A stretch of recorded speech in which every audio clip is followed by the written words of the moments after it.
Hi there, and thank you for joining us for another episode of the Rabid Dog House. Here in the house, we like to talk about horror gems that audiences may have forgotten all about. I'm your host, Justin Steele. Tonight, we are going to be talking about 2005's Cursed, written by Kevin Williamson and directed by Wes Craven. Cursed follows a brother and sister as they are attacked by a werewolf and have to deal with the repercussions and discoveries of what it means to be a werewolf. The movie stars Christina Ricci, Joshua Jackson, Jesse Eisenberg, Maya and Judy Greer. And tonight we have a special guest. Zena Dixon will be joining us here in the house.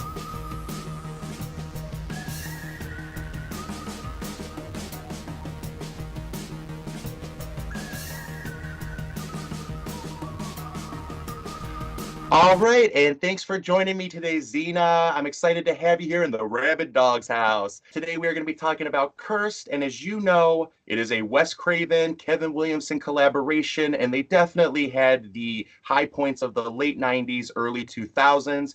And for me, coming into horror, just a little bit of background knowledge for you and me, I had two older brothers growing up, and I definitely was a product of 80s slashers. So when the original Scream came out, I was a big fan of that sort of collaboration and the way everything came together. But for you personally, how did horror come into your life?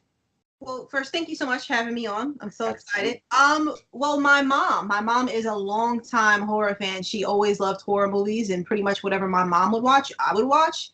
I was Nice. attached to her hip. And sure, there were some things that I probably should have never watched as a kid, But I mean, I feel like I came out fine, For you know. sure. Me too. Me too. It's My just brothers were babysitters, so I probably shouldn't have watched half the stuff I saw. right, but it's just like I just feel like it kind of just made us who we are in a good way. Absolutely, absolutely. It toughened us up too. It showed us, the woman could survive and not to be a creepo monster and etc. And I love it. Horror is a big part of my life. So you were a fan of Cursed then, because Cursed, it was a product of coming out in 2000, supposed to come out in 2003, and then didn't get released to 2005 because of dozens and dozens of rewrites. But overall, I don't think it's the best movie ever, and I don't think it's the best of their collaboration, but I did enjoy the movie. I thought it was some fun parts in there. You know what? I agree with you. And as you said, just jumping back on that, is that I do not feel like it is the best movie. However, it's one of those movies where it's fun.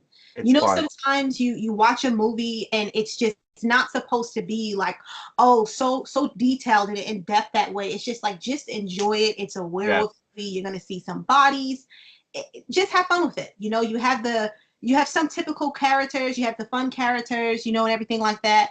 I don't know. I personally, when I first watched it, this was 2005, so I think I was like in high school, about to graduate, I believe, and watched it. Kind of went in blind. I remember seeing the posters for it. What was the tagline? Like, what doesn't kill you make you stronger, or stranger makes you stranger. Stranger.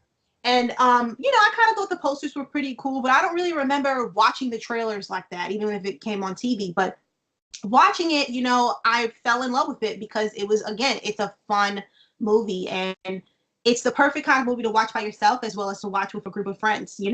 I agree completely. I want to talk about later werewolf movies in general, but for me, I'm a big Christina Ricci fan. I grew up with her as Wednesday Addams on The Addams Family, but everything else she's been in since then, even Casper, I was a big fan of her performance in that. So seeing her in this, and then also knowing, the sort of creators of Scream, I'm like, well, this is a perfect storm for horror fans. And I think you're absolutely right that, yes, I definitely enjoy movies with a more highbrow sensibility. I also enjoy very low budget movies that are like terrible but fun to watch. And I feel like Curse lands right in that middle area of being stylish but also fun, silly fun. It's not supposed to take itself so seriously, but for most of the movie, it works logically. Okay, so I kind of wanted to dive into some werewolf movies to chat with you about. So Nice. I've noticed that a lot of werewolf movies, or just like that sort of like subgenre, it kind of just gets swept underneath the rug. Like not a lot of people really talk about it a lot. So I don't know about you, but I've seen my share of okay ones and not so great ones. But then there's some good ones in there, and I kind of just want to see, like, do you have any favorites or ones that just kind of stand out for you? Well, one thing I like about Cursed, as opposed to most werewolf movies, not all, is that it brings sort of werewolves out of the shadows. You have movies like American Werewolf in London or Paris, where it does kind of show the transformation and you're kind of like learning the werewolf stuff through somebody who's been bitten. And I definitely am a fan of that. I also, though, very much like The Howling, where they're sort of in the shadows and coming out. Again, though, Dee Wallace is my favorite actress. Top five favorite actresses. I say that and then I'll choose three others. But Dee Wallace, Cujo's my favorite movie. So anything she's in, I always fall apart on Dee Wallace. Sorry, to focus back on, but The Howling, I really liked that sort of feeling. For me, though, personally, I think a big problem for anybody past 1980, whatever, the Thriller music video with Michael Jackson, I think that was my first experience seeing a werewolf. Even though it ends up becoming a video about zombies, it was the beginning of that music video that really kind of scared me, where I'm watching it, and it's the girl kind of running through the forest. It's a remake of, I think I was a teenage werewolf.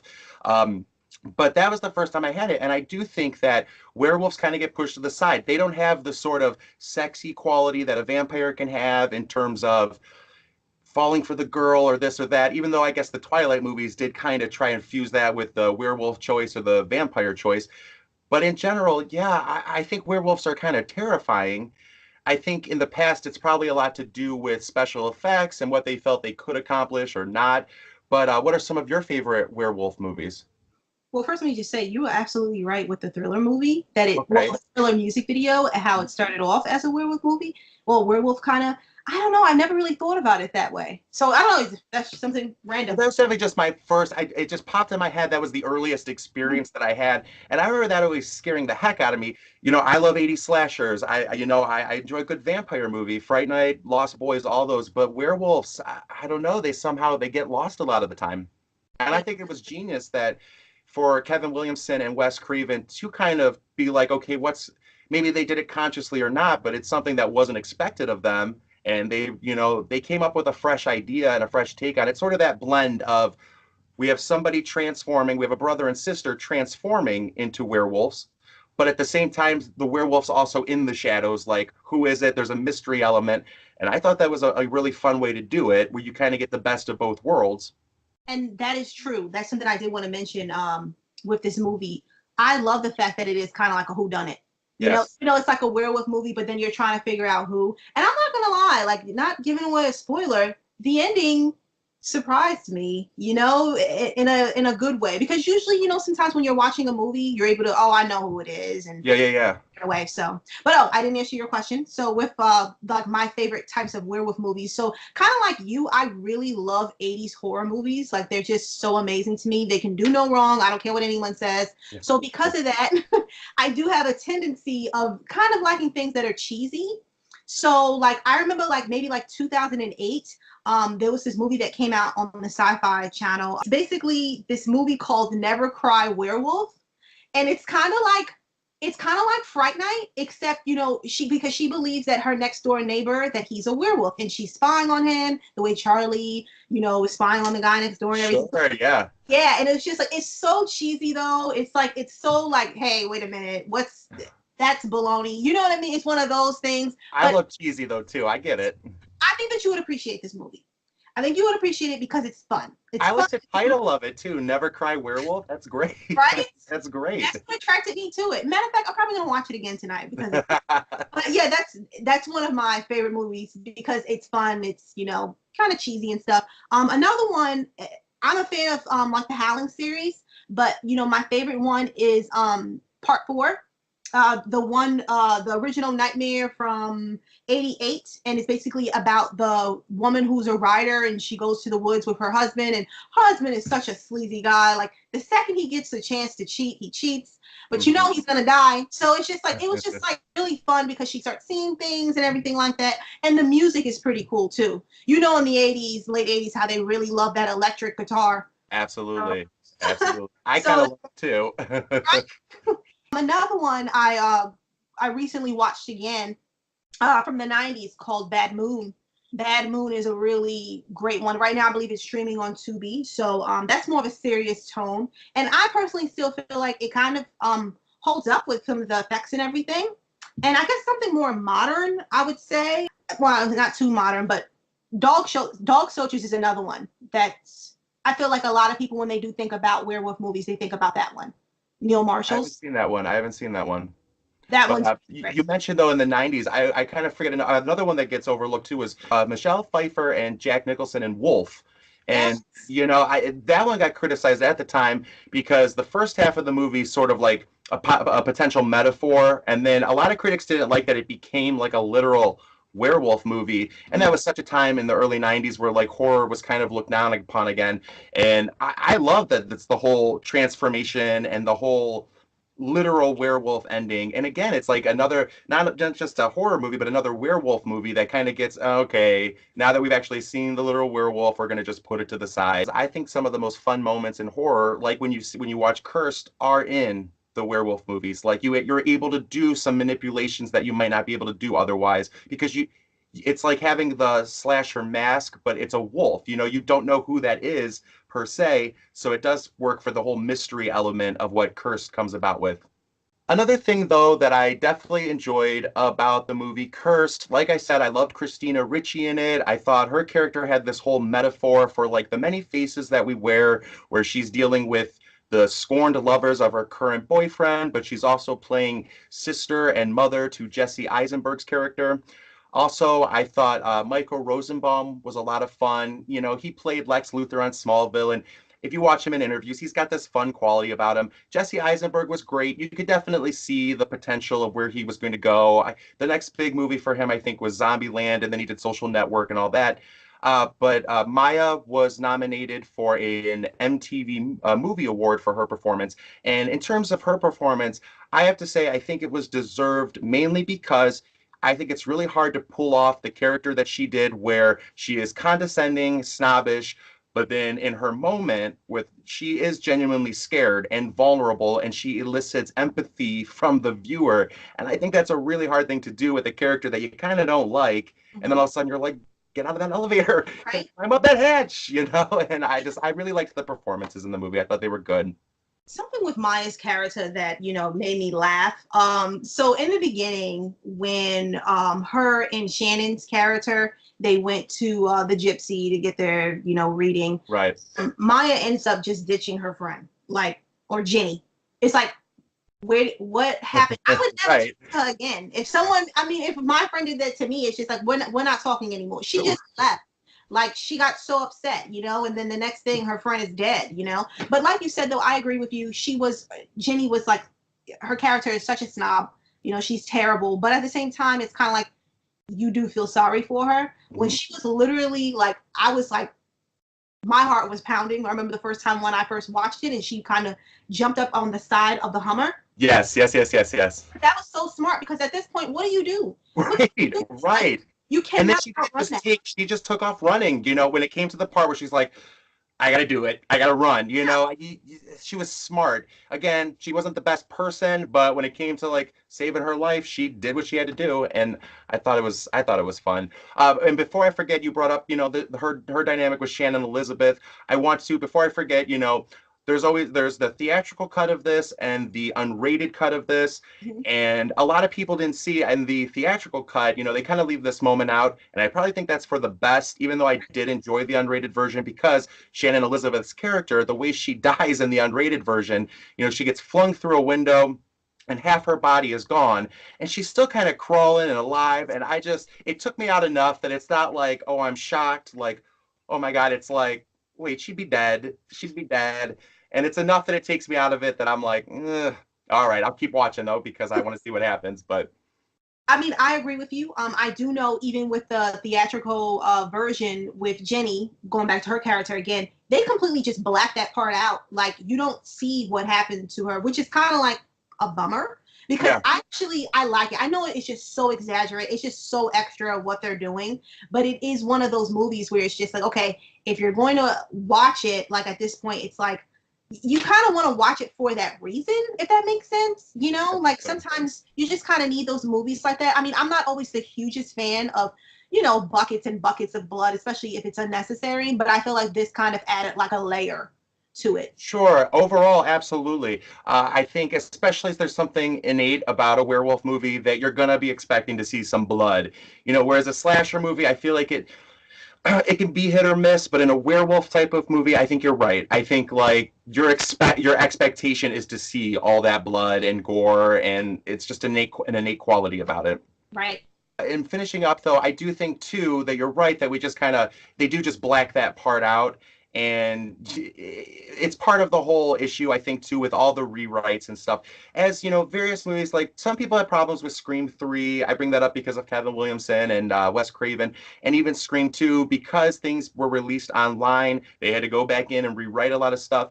The first time I watched them through, I wasn't really aware of that, and I thought it was like planned all along, and I'm like, oh, this makes sense. Yeah, definitely. So sometimes I think changing things in, going in and rearranging can make sense and actually work better for the film. Although Stu Macher is one of my favorite characters, and he was supposed to be in the Scream 3, and I kind of wish that that had happened because I love Matthew Lillard.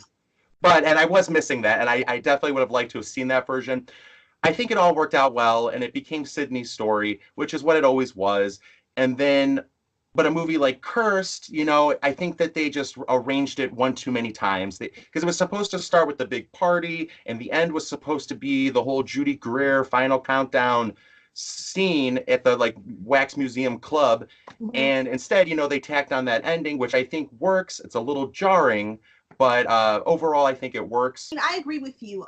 When I first watched the movie, I had no idea all of that happened to it, So I remember thinking to myself, like, man, I wonder why they don't elaborate on this scene a little bit more. They were like little things here and there where it's just like, oh, I'd love to know more about that.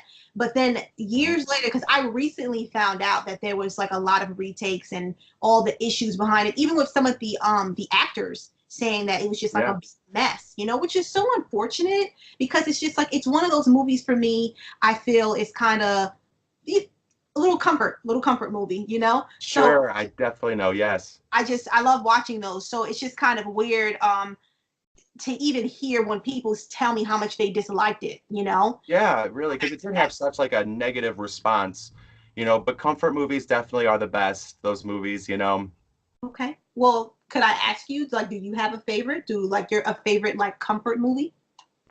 I do. I probably have like 3 or 4, and I'm sure after we're done filming this, I'll think of 3 or 4 more.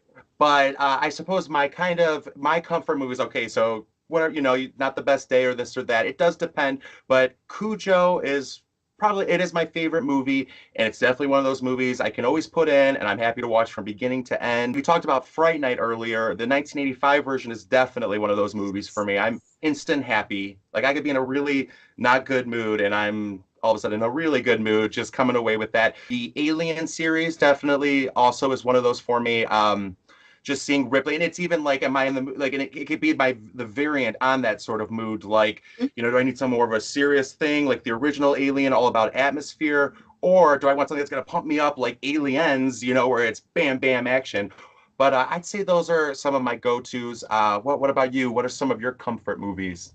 Okay. Well, I really like your list, by the way. So, like you, I do have a couple, and I feel like we could talk about this for hours. Right. Night of the Demons 2 is one of them. I don't know what it is. It's like, because Night of the Demons, the first one, is actually one of like my favorite horror movies. But then there's just something about the sequel that is just like, it's just 90s, and I love it so much. And I remember I definitely watched that one at a very, very young age, But, it's like a Halloween movie, and, Halloween is life, so why not? Yes. Every day should be Halloween. Yes, it really should. You're right. I like the way that, you word comfort movie is like comfort food, and these horror movies, some others, like Suspiria, even Inferno, it depends what, it's depending on whether you want ice cream comfort food or you want pizza comfort. Right. Each one brings something different, a different element, but those are the best. And I think that Cursed, while I feel like it will always have had more potential, I think as is definitely one of those movies. I could put it in and I'm going to be happy. There's going to be a fun, zany almost energy to it. What Kevin Williamson is definitely known for is his black humor, and how like even the sort of Jesse Eisenberg with, I forget his full name, it's like Milo blah blah blah blah blah something. The whole gay context of like The whole time, Milo's character is like taunting Jesse Eisenberg's, but then Jesse Eisenberg kind of comes back, and I thought that was played really well. I thought it was fun, and it definitely, when you have a tense moment, it releases that tension to be like, oh, these guys, it's funny, Right. and And that's the kind of thing I like. one of those scenes, like going back to those two characters, Milo and Jesse's character, I love the scene when they're like wrestling. Yes, Each other. yes, How yes. one of the best things about being a fairy is that you can fly, and then they're playing that rock music, just like click, click, whatever. It's like all this stuff that's just happening, and you just can't help but just love it. And no matter how many times I've seen this movie, it's like I have to sometimes just stop everything what I'm doing, and I have to watch it. And it's like I'm really sitting there watching it, like it's my first time ever seeing this movie. But I can help myself. I agree completely, actually. Like that's actually a really good thing. There's definitely movies like, or if I'm writing or something, I have on in the background and I could kind of not. But anytime I put this movie on, and it's not something I revisit often, but I'd say every other year or so, I kind of put in. I definitely have to stop what I'm doing and focus on it, and I think that bodes well for it as a movie, that it's that interesting. One other movie I do have that's a comfort, well, that I'll just mention, or we'll be here all night. I really like Tobe Hooper's Mortuary. Oh, I haven't seen it, and I love Tobe Hooper. Oh my gosh. Okay, so it has that 80s feel to it for me, and that just completely like sold me on it. I forget the main character's name, and I mean I probably have it over there in the collection, but basically his have you ever seen A Cinderella Story? I know that's not even a horror movie. But yes, I have. Okay, so he was Hilary Duff's friend. Okay. Okay, so he's in it. And basically, and Denise Crosby, she's in it. She's the mom. And so Denise Crosby and her two kids, the son from Cinderella's story and her daughter, they move out to this town in the middle of nowhere. And basically they move to a funeral home, and she's going to be handling that stuff or whatever. And basically there's a legend. There's a legend to go with it. But it's just one of those movies. This one came out in 2005. It's one of those movies that just make me feel so at ease. And if I'm going to sleep sometimes like during the week, I honestly will put it on maybe once a week, because I definitely will check this out. I love Tobe Hooper. I think he does a really good job. It's a different style than something like Wes Craven and even Cursed or Screams versus John Carpenter. I think I don't think he gets forgotten, but he's not always the first name listed, and I definitely like that. But speaking, of Wes Craven, it's really sad that we've lost him and stuff, and we're not going to see, further Screams. But at the time, he definitely wasn't pleased with how Cursed came out. Right. And I could see that. He started thinking it was going to be one movie. I guess they were going to do a difference, because the werewolves in this movie, I suppose one of my criticisms, I think it looks fine, but you can definitely tell that it's a CGI wolf. Right. And they originally had a different guy doing it, and he got fired, and it was like an Academy Award winning guy. And so I can definitely understand why Wes Craven wasn't as happy with this movie. But in the end, I think he should be proud of it. I think, because of who he is, no matter what, even his best movies, worst movies, even his worst movies are still good. And I think that I wish at some point he could have been proud of Cursed, because I think it was a good idea and a good movie, and it had a lot of potential, and it met it about 80%. I'd give it like a B if I were grading it, like a B minus. It's interesting ideas and smart and stylish. It's not the best, but it has a lot of good moments to it. You know what? I agree with you. I would give it a B minus as well, because it really is. It's not like the best movie, but if you want to be entertained, if you want to have fun, and you're a fan of werewolf movies, definitely enjoy this. And then on top of that, movie. Yeah, absolutely. And I feel like it's one of those movies, again, where it's like you can watch alone, you can watch in a group. And I personally think that it is. There's so many hilarious parts that's in it. Like, one of the scenes that I actually didn't want to talk about is the ending. And, that's with Joni. Like, Joni throughout the whole movie, she was so annoying. Yes. She's just like a secret hater. And when you think about it, she's literally running around town, killing all these girls for right. Dude, like, miss, I'm not a guy. But it was just like, I just thought it was so funny. And every once in a while, it's like I have to watch that scene, when Ellie's saying all these horrible things about her. And then to get her to like come out.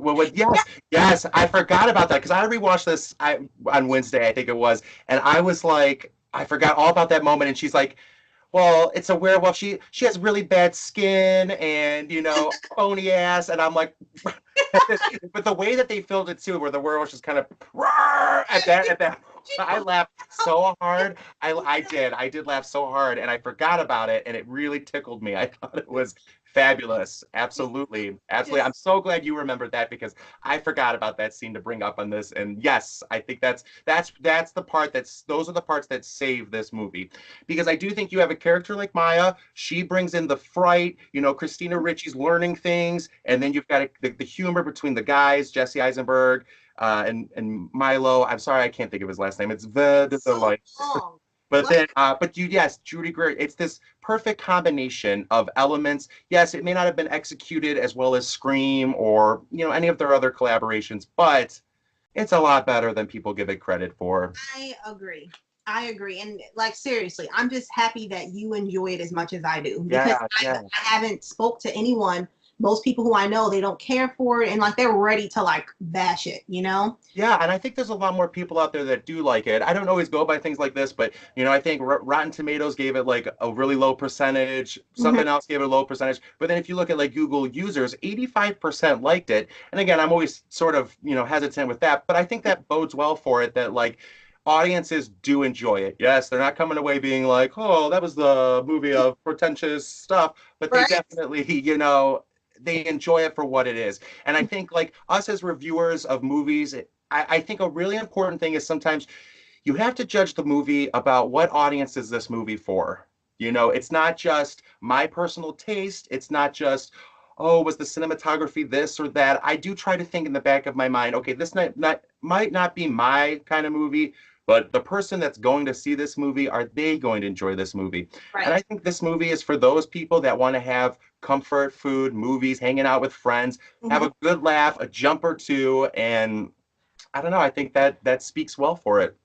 I agree with you. It's like I didn't get a chance to see it in theaters, and I would absolutely love to see it in theaters. I didn't either, and I bet it would have been a great experience. I know it. Now, as we start to wrap things up, Xena and I obviously very much enjoyed Cursed. It's not our favorite movie of all time, but it's definitely one we're happy to see when it gets put into the Blu-ray player or DVD player or whatever. And I think it's fun. It's tongue-in-cheek humor. The movie definitely plays like there's a band playing Little Red Riding Hood. There's funny moments. There's some terror and there's some thrills. It's definitely a good thrill, feel-good movie. But Xena, as we start to lead out, we did lose Wes Craven, and some of my personal favorite Wes Craven movies. I'll always love Nightmare on Elm Street. I mean, that's going to always be kind of probably my first thought. Um, I love, love, love his People Under the Stairs. That's Oh, definitely yeah. also one of my favorites. And then obviously Scream. But I was wondering, what are some of your favorite Wes Craven movies? Oh man. I'm a huge fan of made for TV movies. So it's just something Okay. I think I that know where you're going, and I'm excited. it's just like one of those movies, where it's like I remember like again, like my mom is like a huge horror fan. So sometimes we would just go to Best Buy and she would just buy a whole bunch of DVDs. And sometimes we would just go based on the cover. Sometimes it's just like, hey, I used to really love this movie. I think you'll Sure. love it. So I mean, my mom's collection is crazy, better than mine. Anyway, but one that comes to mind is Summer of Fear. Yes, I knew you were going to say that. I'm so It's just excited. Xena, I've never seen it. And I love okay. Lois Duncan. I love Wes Craven. Okay. I ordered it. I'm waiting for it to come, actually. I just ordered it about a week ago. It's I'm so amazing. I'm so excited that you brought it up because, well, that's Linda Blair too, isn't Yes, it? the Blair. Yes. I'm sorry. You were No, talking, no, but I jumped in you're because fine. I'm so excited. I love Lois Duncan. But yes, so it's good. So you Yes. like I love it. It's one of my favorites. And God, I wish I could watch it with you for the like you're watching your first I know time. that feeling. I know that It's feeling. it's such a good movie. And all right, the reason why there's just everything in it. First off, Linda Blair, she's so cute in this movie. Yeah. She pretty much plays like this. She's probably like in her late teens, early 20s, and she's a girl who has pretty much everything. Like her parents have like a really good job. They pretty much well off. They live in a gorgeous house. She has her own horse. She's dating this guy who's gorgeous. Everything is just going right for her. And then I'll leave it there because I want you to just enjoy yourself. I'm excited. Well, thank you so much for joining me today, Xena. I'm really glad we got to do this. And thank you all for watching another episode of the Rabid Dog House. What are some of your favorite werewolf movies? Are you a fan of Cursed? And of all the Wes Craven, Kevin Williamson collaborations, which one is your favorite? This is your host, Justin Steele. You can find me over at Wicked Horror or on 411 Pop Culture or on Twitter at Wicked Horror Justin. And this is the Zena Dixon. You can also find her on Wicked Horror, Dread Central, or at realqueenofhorror.com. Thanks for joining me, Zena. It was great to finally put a name to a face. Thank you so much, Justin. And I hope we can do this soon. And thanks everybody for watching. Have a good one.